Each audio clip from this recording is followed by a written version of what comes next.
Here, in the sweltering desert, which borders the Mediterranean Sea, was the battleground that ran for 700 miles between Benghazi, in the Italian colony of Cyrenaica, and Alexandria, in British-held Egypt.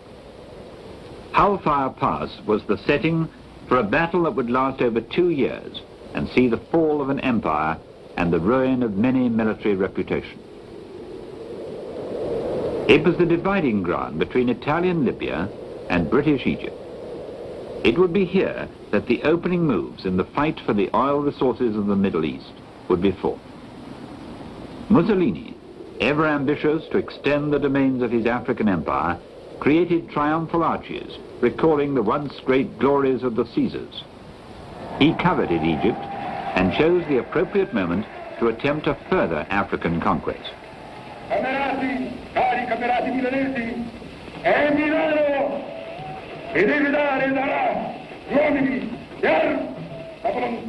Hitler had crushed France and threatened Britain with invasion.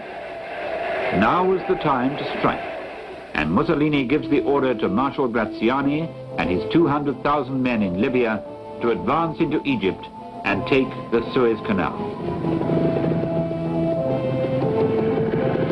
The Italian army sets off with cheerful confidence, equipped with weapons dating back to the First World War.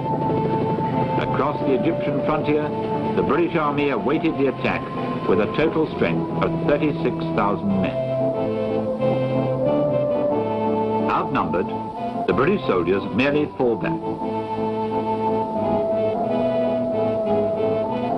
On the 16th of September, the Italian advance had pushed into Egypt some 60 miles and stopped at the modest fishing village of Sidi Barrani, which Italian propaganda turned into a major town. The Italians dug in and erected memorials to their conquest. On a December morning, the British, under General Wavell, attacked.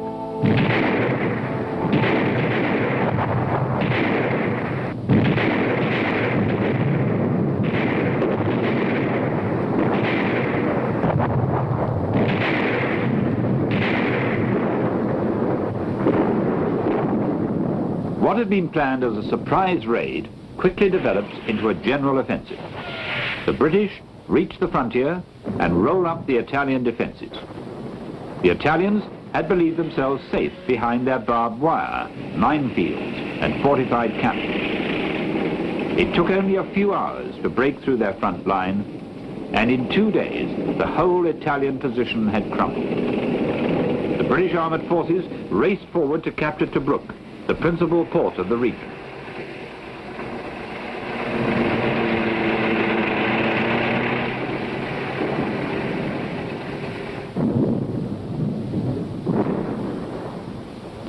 The significance of this victory is explained by Major General David Belcham, who was in charge of intelligence for the British Army in the Western Desert.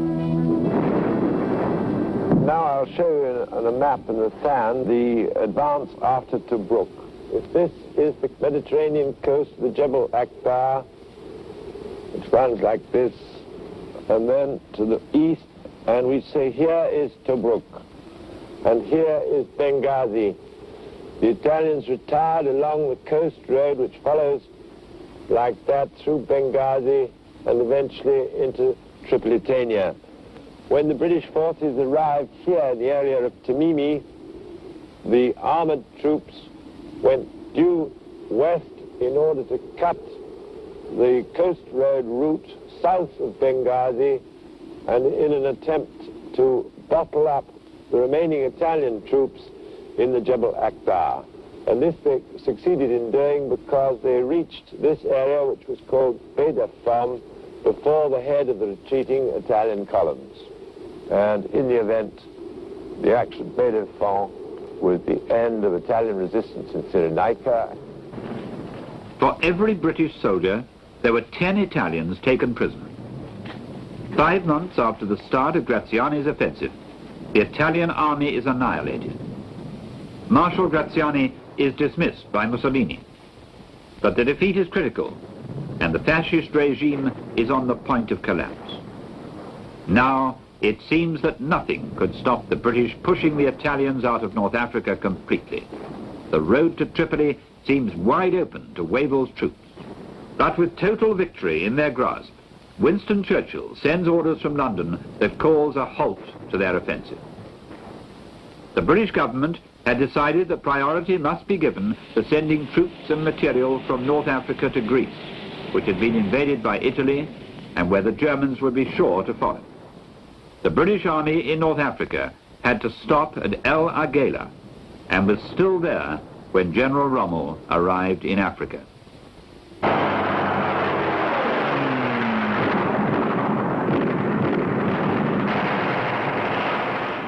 General Erwin Rommel arrives in Tripoli on February the 12th, 1941. With him is a small mobile force that had been hurriedly assembled, the force that would soon become world famous as the Africa Corps. An infantryman turned tank leader, Rommel had made his reputation in the French campaign of the previous summer, when he had brilliantly taken Rouen and Cherbourg. He has no experience of desert warfare, but believes in rapid movement. On his arrival, he remarks that if Wavell had continued his advance into Tripolitania, no opposition worthy of the name could have been mounted against him. The British believe that it will take Rommel 3 months to adapt to the conditions of desert warfare. It takes him only 6 weeks. His mission is purely defensive, to prevent the British from taking Tripoli. But Rommel doesn't see it like that.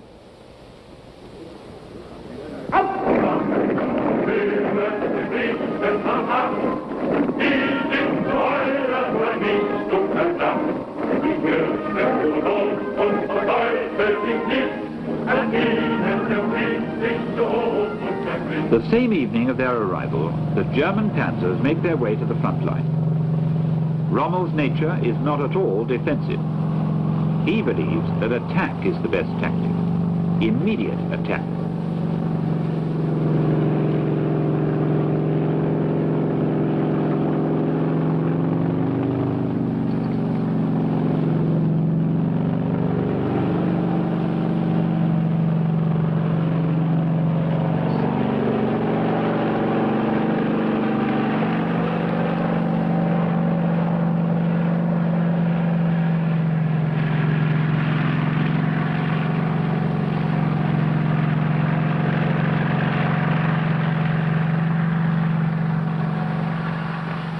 Even before the rest of the Africa Corps have left the Italian ports, he attacks with the forces already landed. It's a classic Blitzkrieg.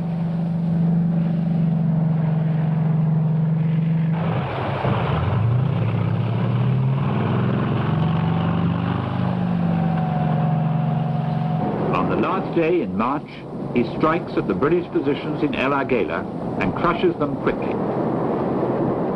Wavell's forces have been weakened by the removal of the best troops to Greece.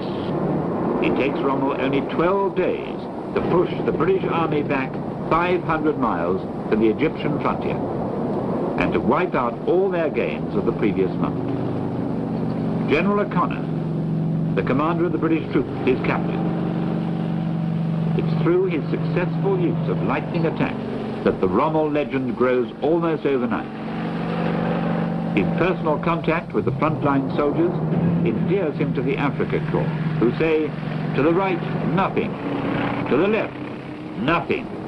In front, Rommel. He also earns the respect of the British soldiers, whose own generals are usually unable to cope with his tactics. Even British intelligence spreads his fame by distributing his photograph to frontline troops with the caption, "This man is dangerous."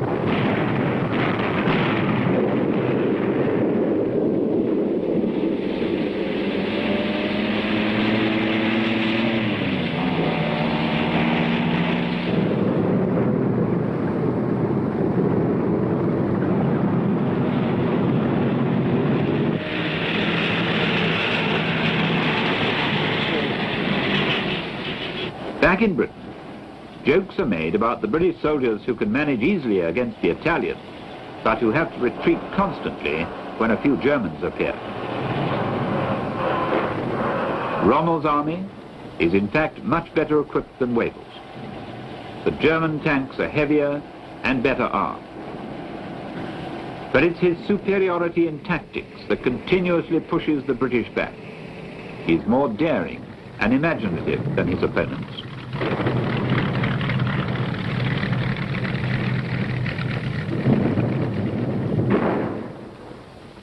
By April, the British had driven back into Egypt, where they had started only 4 months before.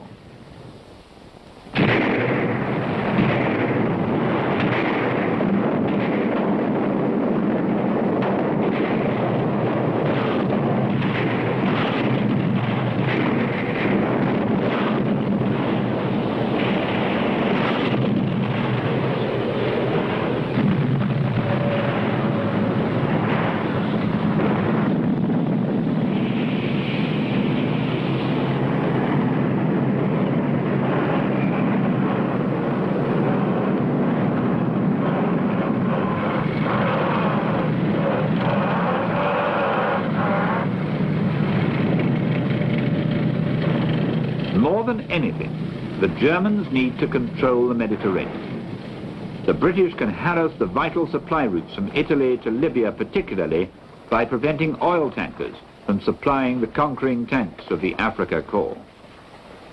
The island of Malta, a British military base midway between Italy and North Africa, is the key to the control of the central Mediterranean. Field Marshal Kesselring orders an aerial assault from Sicily.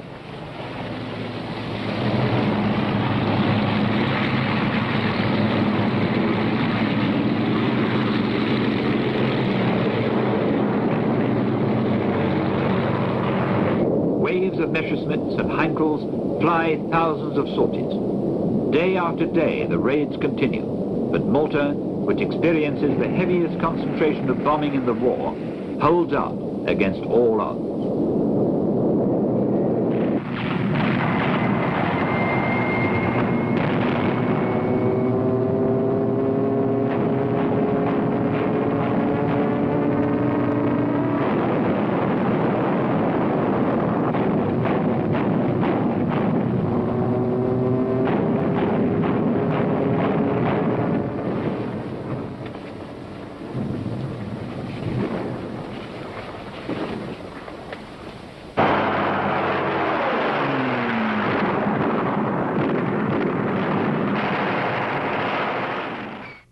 While Malta withstands continuous attack from the Germans, Tobruk on the North African coast also holds out.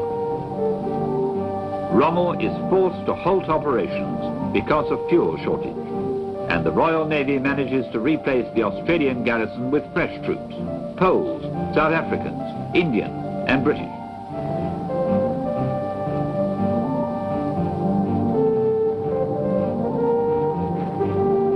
They dig themselves in around the rocky perimeter of the port like so many desert rats. The desert war becomes a stalemate. After the disastrous campaigns in Greece and Crete, Churchill pushes General Wavell into an unsuccessful attack against Rommel's Africa Corps, and when he fails, replaces him with General Auchinleck. General David Belsham and Field Marshal Lord Harding remember the situation. General Wavell was what is known as a soldier's soldier, and not somebody who automatically got on well with politicians. Indeed, I think there were occasions upon which he and Mr. Churchill did not see entirely eye to eye. He was a man dedicated to his profession, very serious, not particularly sociable, and as a matter of fact, his great hobby was poetry. He edited a book on the subject. I think he had an extremely difficult task. He was very much overloaded with responsibility, and he was extremely short of resources. I think he did the best he could have been expected to do with what he had available to him. General Auchinleck, who succeeded General Wavell, came from the Indian Army, He also was a very fine-looking man with much presence, a great man, General Auchinleck, who probably, if one were to criticize or mention his great difficulties, it is in the choice of subordinates. It was he primarily who suggested General Cunningham for the command of the 8th Army when it was first formed, and not very long afterwards he personally had to relieve General Cunningham in the middle of a battle against Tobruk because of a difference of opinion about the policy for that attack. In the battles that were to come, the 8th Army saw many changes, as generals were replaced one after another because of their failure against Rommel.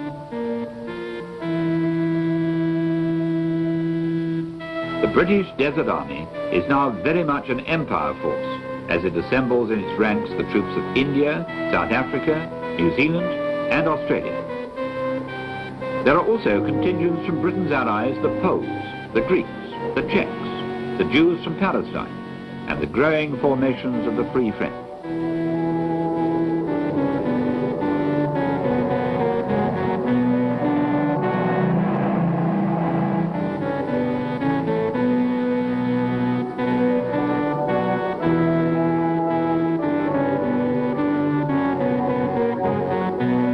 Elsewhere, in East Africa, the British forces, aided by the 1st Free French Division, had defeated the Italians in Eritrea and Abyssinia and restored the Emperor Haile Selassie on his throne.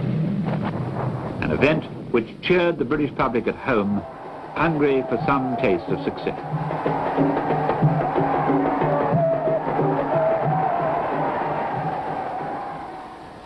Two years after the defeat of France, the French army in Africa assembles in Egypt.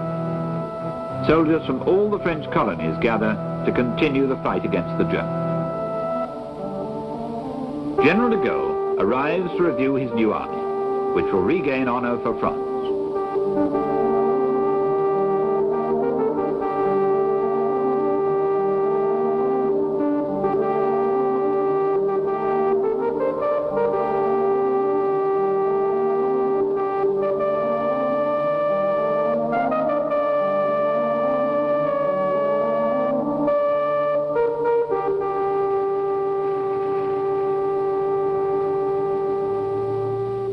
More important than men and weapons in the desert campaign was the vital supply of water. Water, the essential element of life and war, became the greatest prize of all. To collect it and keep it demanded great ingenuity. The Germans designed a container which the admiring British copied and named the jerry can, a word that would become part of the language. Their own water cans had not been able to stand up to the rough desert conditions. To ensure water supplies, pipelines were built and canals dug. Water trucks and storage depots were prime targets that had to be well protected.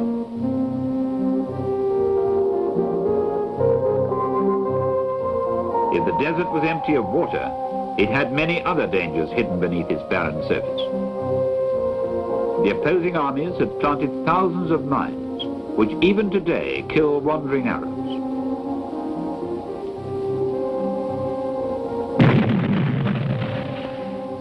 It was the battle in the desert that first saw the use of mine detectors on a large scale. Invented by a Polish engineer, the electronic frying pans, as they were dubbed, did not always work properly, and so the old method of clearing ground by prodding with bayonets was used, a job given to enemy prisoners when they were available. It was thought that those who sow should also reap.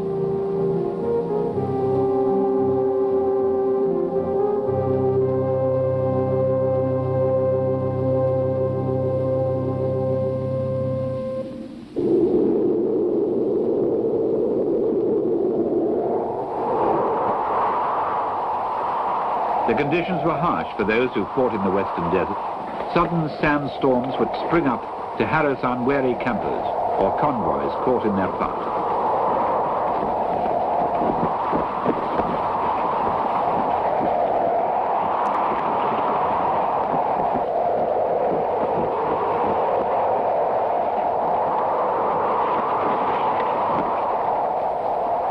The strong winds moved entire landscapes of sand, covering roads and trails, and making it necessary to travel by compass, just as one would navigate the sea.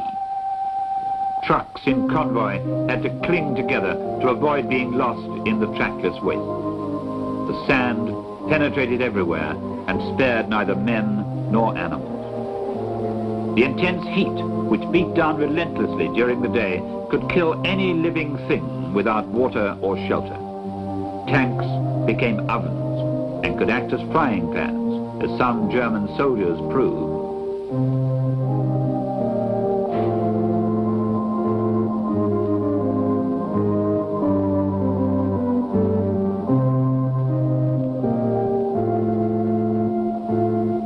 Perhaps the greatest scourge suffered by the desert soldier were the masses of flies that appeared whenever the troops gathered for refreshment and food.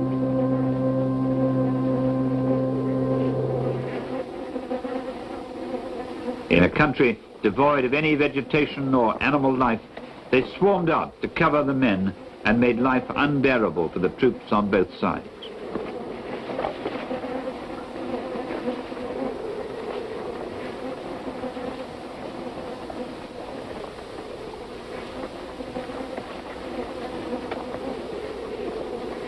When not protecting themselves from the flies, the soldiers had to watch out for other pests, like scorpions and snakes.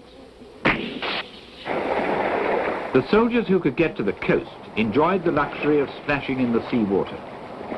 The harsh conditions of desert fighting were softened by these occasional pleasures. Common to all the soldiers of the warring nations was the dream of home far away and of those they had left behind. It was not surprising that the one great sentimental link which came out of the Second World War was the plaintive German song Lili Marleen, which was taken up by the soldiers of both sides.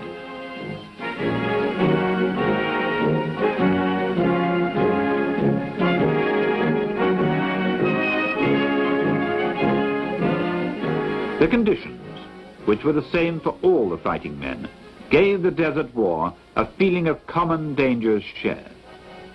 The German soldiers, far from their homeland, had to adapt to alien surroundings and strange customs. The habits of the desert made them akin to the British, and mutual experiences created a mystic brotherhood.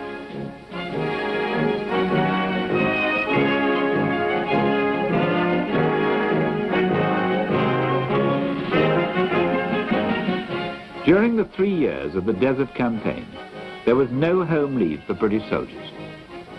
Cairo and Alexandria were the only two cities where they could go to forget the fighting, only 120 miles away in the Western Desert.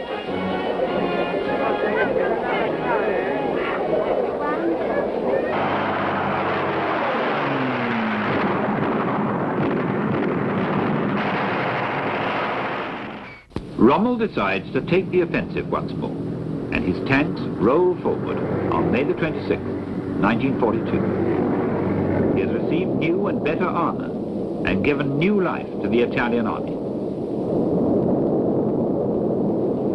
With characteristic speed, Rommel, the Desert Fox, unbalances the British defense by outflanking movements and attacks their static positions from the rear. In the space of a year, Rommel has come to know the desert, and he uses it to full advantage. General Koenig commands the 1st Free French Brigade entrenched at Bir Hakeim, an outpost guarding the approaches to Tobruk. He has served in Africa all his life, and is at home in the desert. Expecting an enemy attack, he has ordered 1,200 defensive positions to be dug into the rocky ground. The French force consists of 3,600 men from all parts of the French Empire. The anti-aircraft guns are manned by French Marines, and the infantry comes from the Foreign Legion. They have 50 cannons and no tanks.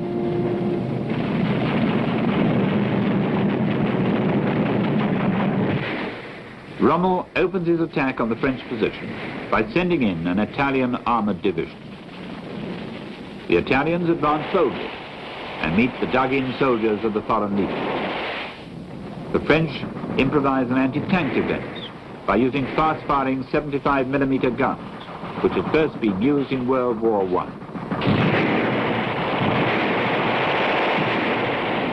Although the Italians bravely attempt to break through, they are stopped, leaving 32 tanks and armoured cars burning in front of the French entrenchments. Rommel has to reinforce the Italians with the veterans of his own Africa Corps. The Germans cut off the French and begin an all-out attack to remove the last obstacle on the road to Tobruk.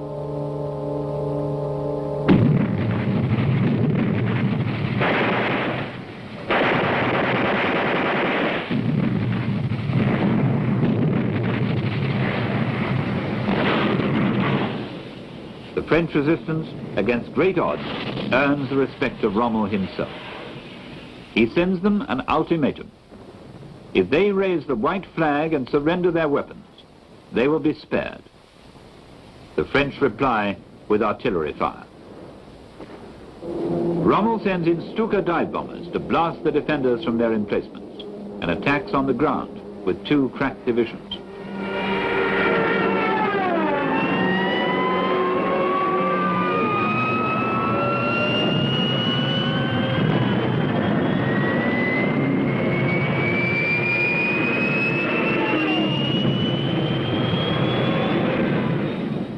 In the end, the pressure is too great, and General Koenig decides to try and break out of the German grip at night. By choosing an unexpected direction, the French drive through the center of the German lines and after fierce hand-to-hand fighting, cut their way out to join the main body of the British Army 30 miles away.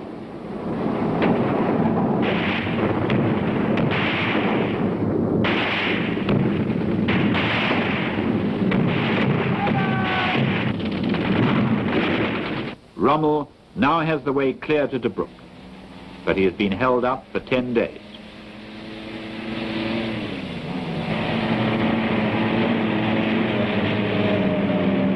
The Africa Corps is determined that this time the British will not hold out in Tobruk as they did in the previous year. Now, the Germans make full use of their outstanding anti-aircraft weapon, the 88mm cannon, which has been adapted to knocking out the British tanks attempting to counterattack.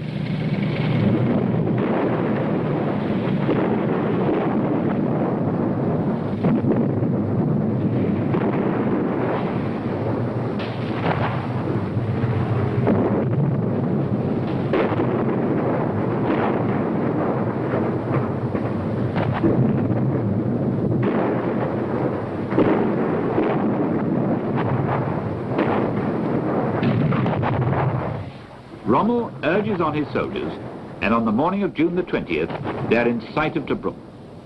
British shipping is caught in the harbour.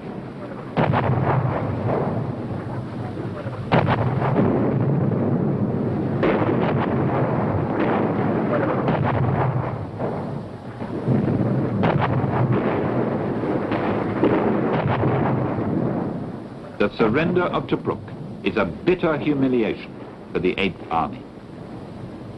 The defences of the fortress had been neglected since the siege of the previous year. Anti-tank ditches had been allowed to fill with sand, and the South African garrison had been surprised by the speed and strength of the German onslaught. Rommel and the Africa Corps capture 30,000 men and their equipment. The victory is hailed by a special communique from the High Command in Berlin. Churchill takes the news very badly. He regarded Tobruk as a symbol of British resistance. Rommel and the Africa Corps were at the summit of their achievements. A hard but generous leader, he always saw that his men shared in his successes. The soldiers of the Africa Corps set the style for the German army, and their caps became the model for the rest of the Wehrmacht. Always outnumbered, Rommel, by nerve and guile, was always a jump ahead of his opponents. Summoned to Berlin by a delighted and grateful Hitler, Rommel finds that he has become a legend in less than 2 years of desert fighting.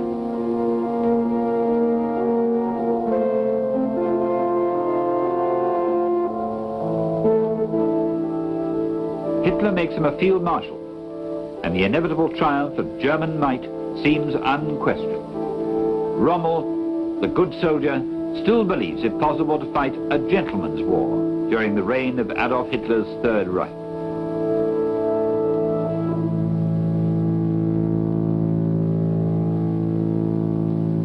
Winston Churchill experiences his worst moments in the Desert War after the fall of Tobruk. He had received the bad news while in conference with President Roosevelt, and the humiliation was galling. In Cairo, the soldiers give him an enthusiastic welcome, and it seems to hearten the troubled British leader.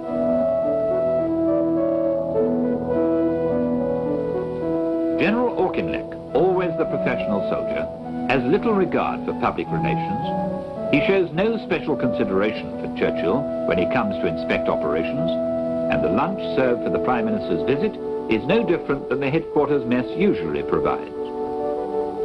Taking things in hand personally, Churchill orders an immediate counterattack. Auchinleck refuses. He has enough trouble just holding his position at the little railway stop of El Alamein. Auchinleck had carefully chosen the ground for the final stand. It was the only spot where both his flanks were secure. To the north by the sea, and 38 miles south by the Katara Depression, an impassable area of quicksand and salt marsh 200 feet below sea level. Churchill returns to Cairo in August and changes the military command. He dismisses Auchinleck. Although he had chosen to stand at El Alamein, Auchinleck would not be allowed to fight the battle. Churchill chooses General Sir Harold Alexander as Commander-in-Chief of the Middle East, and Lieutenant General Bernard Montgomery to command the 8th Army. General Gott had been first choice for this post, but the day after his appointment, Gott was killed in an air crash, and Churchill replaced him with Montgomery. Major General Sir Francis de Guingamp remembered. And I remember when he got there, he told me the very first day I'd met him outside Alexandria and ridden up with him and given him a verbal report of what was happening on the front. And he told me to get all the staff assembled on the Wyses Bridge that very evening. And I remember saying, okay, it's going to be very difficult. So he said it was got to be done. And so it was done. And I shall never forget that moment. There he was, this little man, quite white, not bronze, by the sun, as most of us were, and there he gave an oration, I would call it, which was second to none, which had the most fantastic effect on everyone who heard. Very quickly he left his headquarters in order to make a tour of the front. Incidentally, during this tour, he used to borrow the headdress from soldiers in the various divisions. At one time he wore a New Zealand hat, another time an Australian hat, and so on. He became known as the general who wore funny headdress.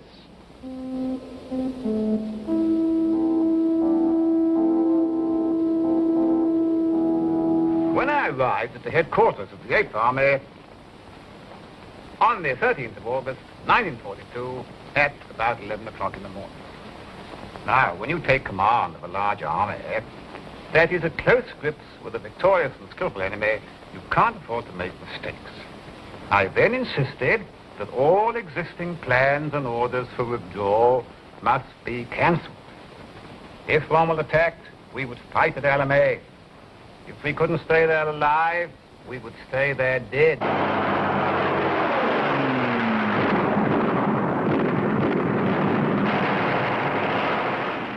Montgomery, immediately called Monty by the men of the 8th Army, learns that his troops will be equipped with the latest tanks and artillery.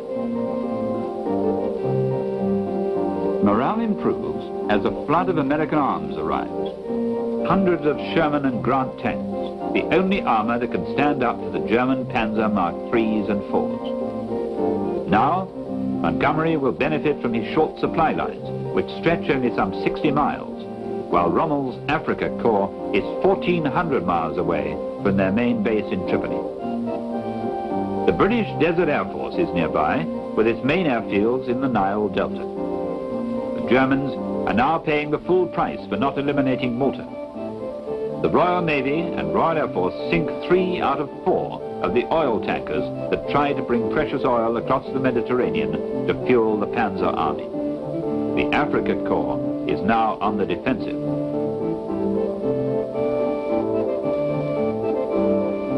Montgomery institutes a physical fitness course for the whole army. The soldiers must undergo rigorous training, and the officers, up to the rank of lieutenant colonel, must be under 30 years of age. Montgomery also saw to it that even the lowest private was carefully briefed as to what was expected from him. Churchill wanted Montgomery's offensive to start in September, but Monty insisted on a later date. He would not begin an attack without absolute superiority. I remember one day General Alexander, who was then Commander-in-Chief Middle East, having taken over from Auchinleck, came up and arrived, and Monty took him into his caravan. He asked me to join him. And I sat in the background as usual with a pad, taking down any notes which I thought were important. And Alexander showed Montgomery a signal he'd received from Churchill, pressing Alexander to order Montgomery to carry out this offensive in September. He felt October was too late. I think one of the reasons was this coming landings in North Africa, in Algiers. And he wanted this battle to be well underway and prevent reinforcements from going over to the west of the Mediterranean. Well, Monty listened for a bit, and after Alex had said, well, now, what shall I say? Monty said to me, Freddie, give me your pad. And he took my pad and I got a pencil, and he wrote a signal. And he passed it to Alex, and he said, send that. And the gist of it was that if you want me to attack in September, it'll probably be a failure. If I can wait until October, I guarantee a victory. The sun was setting over a darkening desert on October the 23rd, when 200,000 British troops and 1,000 tanks moved into position. Monty sent every man a personal message which stated that the battle about to begin will be one of the decisive battles of history. It will be the turning point of the war. As planned, the British guns opened fire at exactly 9:40.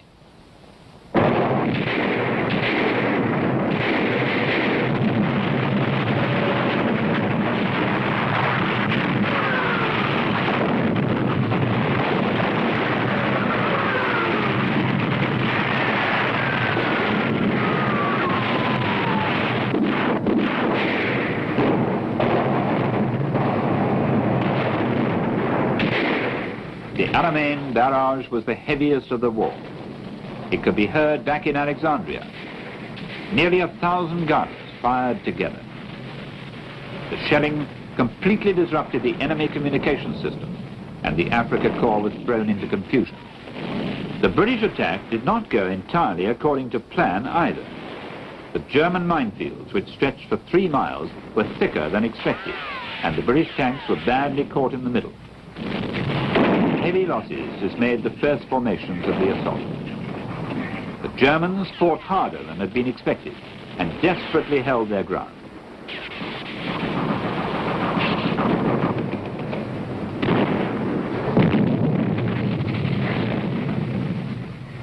The following day, the battle raged across the minefields, and losses on both sides grew heavy.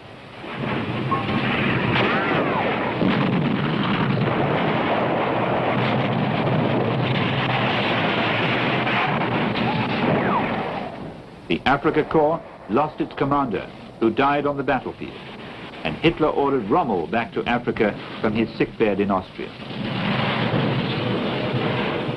The British attack had faltered, and the exhausted units were vulnerable to a counter-thrust. But Rommel had not yet returned, and the weary Africa Corps could not seize their last opportunity to regain the initiative. Montgomery had lost over 200 tanks, as many as the Germans had started with. His infantry had suffered high casualties, particularly among the Highlanders, the Australians, and the South Africans.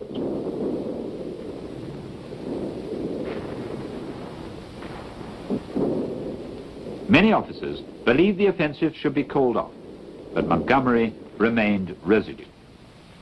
Now, at that time, I was asleep in my caravan, and my chief of staff, Brigadier de Gangor, came and woke me up and said he reckoned the battle was what he called stalling, and some pretty firm orders were necessary. He had summoned the two corps commanders on the northern flank to come and see me. Was that right? Now, the point I'd make here is that he did that before he came to wake me. He took the responsibility, and he was quite right. I said it was exactly right. Well, they arrived about 3 a.m. They were losing a lot of tanks. He wanted my orders to be modified. The atmosphere in my caravan was pretty tense. I think I was quite calm. When I'd heard all they had to say, I said there would be no change of any sort in my orders. The armored divisions would fight their way out. I then dismissed them all and went back to sleep.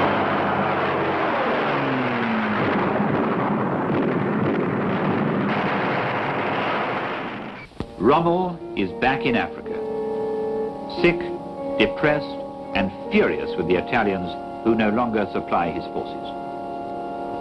He is disappointed by Hitler, who is willing to sacrifice his army for a few yards of sand. The panzers are thrown into a counterattack, but they are forced back with heavy losses. The British reserves are stronger than the German, and Montgomery feels that time is on his side. He decides to withdraw some of his divisions from the front line to reorganize them for the next blow. Operation Supercharge, Monty's final punch, began on November the 2nd.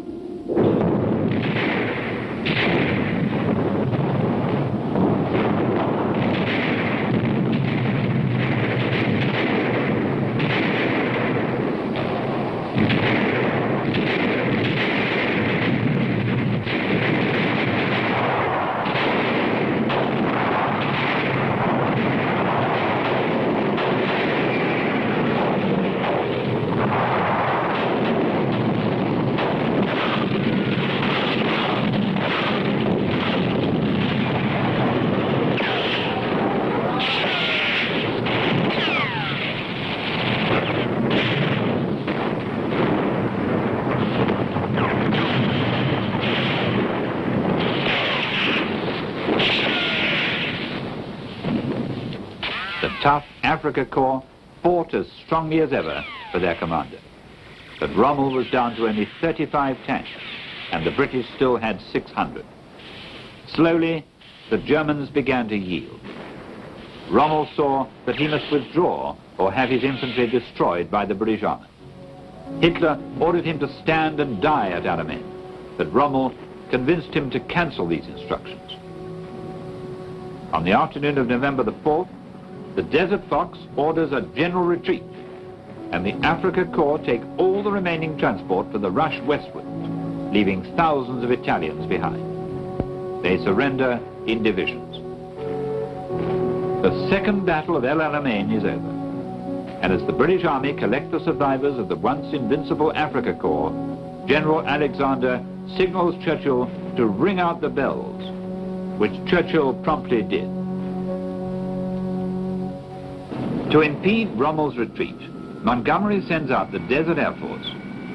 Air Marshal Teller's 800 planes bomb and machine gun the retreating German columns wherever they are found. Rommel was down to 10 tanks and 10,000 men.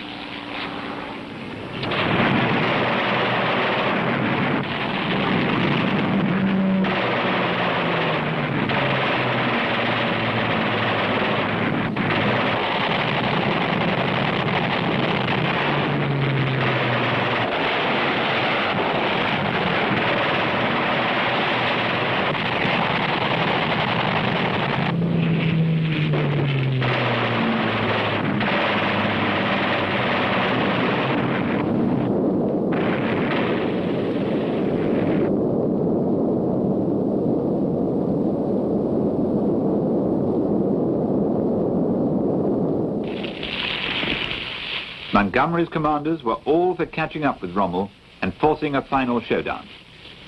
But Monty did not wish to risk having to come back again, like the others. Rommel was as good a general in retreat as he was in attack, and he managed to keep his force together all the way back to Tripoli. 3 British armoured divisions chased him all the way. One, the famous 7th, nicknamed the Desert Rats, had fought continuously since 1940. Past Mersa Matruh, past Sidi Barrani, through the Hellfire Pass, Rommel fell back, fighting all the way. To the delight of Churchill, Tobruk fell.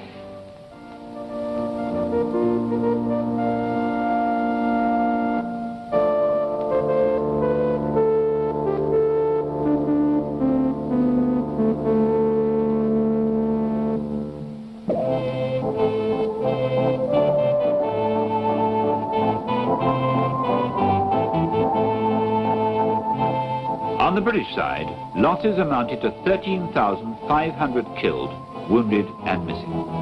The Axis had 10,000 killed, 15,000 wounded and 30,000 taken prisoner. It had been a killing match, a First World War battle fought with Second World War weapons.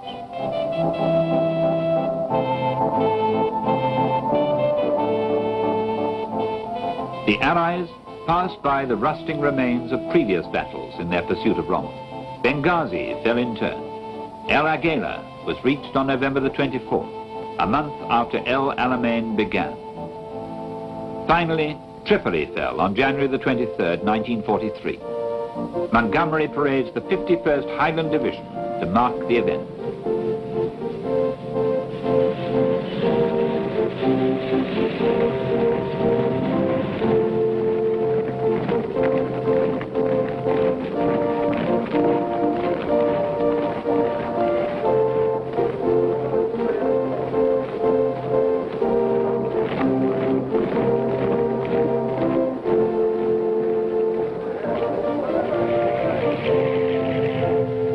Churchill arrives to the victory parade and to praise his desert soldiers.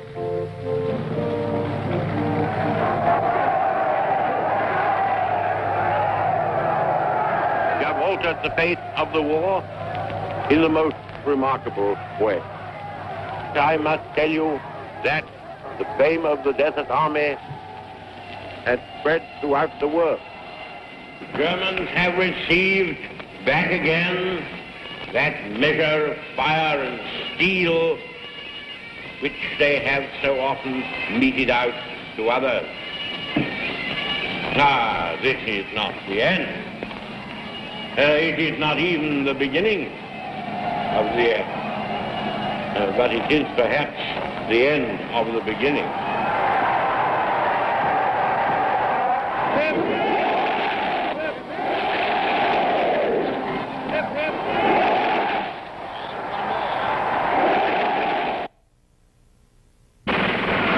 15 major battles of the Second World War. Their impact was enormous and decisive. See newly released documentary footage on the dramatic encounters in the Atlantic and the Pacific.